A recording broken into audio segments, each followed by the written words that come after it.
दोस्तों आप तमाम लोग जानते हैं कि मौलाना तौकीर रजा को बरेली दंगा का मास्टरमाइंड बताया जा रहा है। जी हां, न्यायालय ने उनके ऊपर ये बड़ा आरोप लगाया है और इसी के तहत उन पर कार्रवाई भी की जा रही है। उन्हें जल्द से जल्द जो है सरेंडर करने को कहा गया था, लेकिन इसके बावजूद जो मौलाना तौकीर रजा हैं उन्होंने अभी तक इस पूरे मामले के बावजूद भी कहा जा सकता है कि इन्होंने सरेंडर नहीं किया था और इसको लेकर के कई सारे सवालात जो हैं वो खड़े हो रहे थे। और अब इस पूरे मामले में एक बड़ी बात सामने आ रही है। आप देखिए, मौलाना तौकीर रजा ने कहा है कि मुझे मुख्तार और अतीक की तरह मार डालो, लेकिन हक की आवाज उठाता रहूंगा। आखिर ये बात इन्होंने क्यों कही है, ये सबसे बड़ा सवाल है। सबसे बड़ा सवाल इसलिए है क्योंकि मौलाना तौकीर रजा के ऊपर एक तो मास्टरमाइंड होने की बात कही जा रही है, लेकिन पिछले दिनों मौलाना तौकीर रजा ने गवर्नमेंट के खिलाफ, मोदी सरकार और योगी सरकार के खिलाफ जम करके दहाड़ लगाई थी। और उसके बाद अचानक से 14 साल पुराना एक फाइल खुलता है और इनके ऊपर यह आरोप तय किया जाता है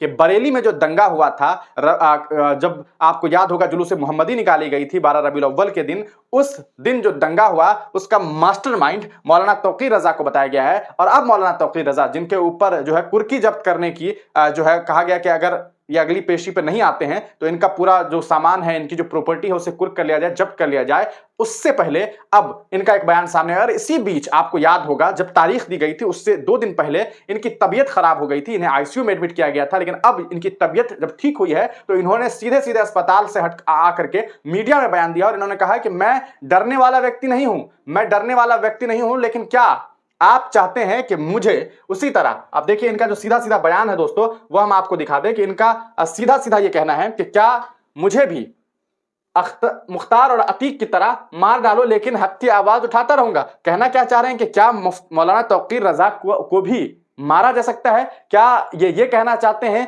कि जिस तरह से मुख्तार अंसारी और अतीक अहमद को मारा गया उसी तरह हमारा जो है वो कत्ल कर दिया जाएगा? अस्पताल से छुट्टी के बाद दिल्ली में मौलाना तौकीर रजा ने मीडिया से बात की। उन्होंने गृह मंत्री अमित शाह के बयान पर सवाल उठाए हैं। मौलाना ने हाल ही में उन्हें फरार घोषित किए जाने को लेकर के भी नाराजगी जाहिर की है, क्योंकि इन्हें जो है पुलिस प्रशासन के द्वारा, न्यायालय के द्वारा जो है फरार घोषित कर दिया गया था।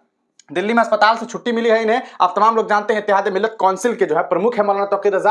अपने दिल्ली आवास पर मीडिया से बात की। इस दौरान उन्होंने केंद्रीय गृह मंत्री, एक तरफ फरार बताया जा रहा है, एक तरफ मीडिया कह रही है कि देखिए वो अपने दिल्ली आवास पर हैं। इस दौरान केंद्रीय गृह मंत्री अमित शाह के बयान पर सवाल खड़े किए। उन्होंने कहा कि वह हक की आवाज उठाते रहेंगे, भले ही उन्हें मुख्तार अंसारी की तरह जेल में जहर देकर और अतीक और अशरफ की तरह पुलिस की मौजूदगी में गुंडे से गोली मरवा दिया जाए। देखिए बहुत बड़ी बात कही जा रही है। और आगे कहते हैं मौलाना तौकीर रजा ने हाल ही में उन्हें फरार घोषित होने पर नाराजगी जाहिर करते हुए कहा कि उन्होंने कहा कि डॉक्टरों ने उन्हें छुट्टी नहीं दी थी, लेकिन थोड़ा सुधार होते ही ऐसी बातों को सुनकर वह अस्पताल से आ गए हैं, जबकि उन्हें अस्पताल में और रहना चाहिए था। इसके बावजूद जो है वो अस्पताल से निकल करके आ गए हैं। वह देश के संविधान और लोकतांत्रिक व्यवस्था में यकीन रखते हैं, कोर्ट में पेश होने और साथ ही साथ जेल या फांसी पर चढ़ने से नहीं डरते हैं। वह जल्दी ही कोर्ट के सामने पेश होंगे। ये बात मौलाना तौकीर रजा ने कही है। दूसरा आप देख सकते हैं कि मौलाना ने केंद्रीय गृह मंत्री अमित शाह के चुनावी मंच पर दिए गए बयान का उल्लेख करते हुए कहा कि उन्होंने लोगों को नसीमुद्दीन आजम, अतीक अहमद, अशरफ और मुख्तार अंसारी जैसे लोगों से निजात दिलाने की बात कही है। इसका मतलब यह है कि मुख्तार अंसारी को जेल में जहर देकर मारने का आरोप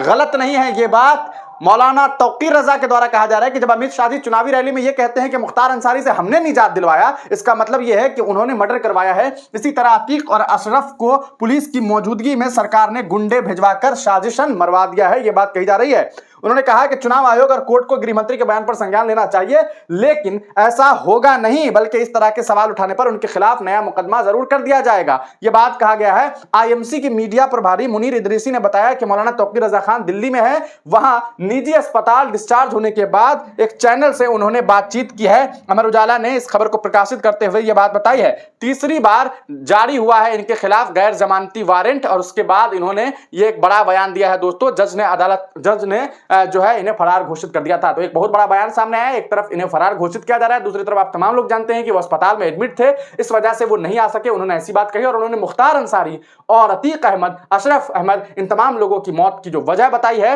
वो सीधे सीधे इन्होंने बताया है कि इसका यह मतलब है कि अमित शाह जी और उनके लोगों के द्वारा उनको जो है वो साइड किया गया है, किनारा करवाया गया है और निजात दिलवाने की बात पर इन्होंने सीधे सीधे कहा इसका मतलब है कि मुख्तार साहब को जहर दिया गया है और अशरफ और अतीक अहमद का जो है वो गुंडों से बुलवा करके साजिशन उनकी हत्या करवाई गई है। आप तमाम लोग इस पूरे प्रकरण पर क्या कुछ सोचते हैं, अपनी राय कमेंट सेक्शन में जरूर दीजिए।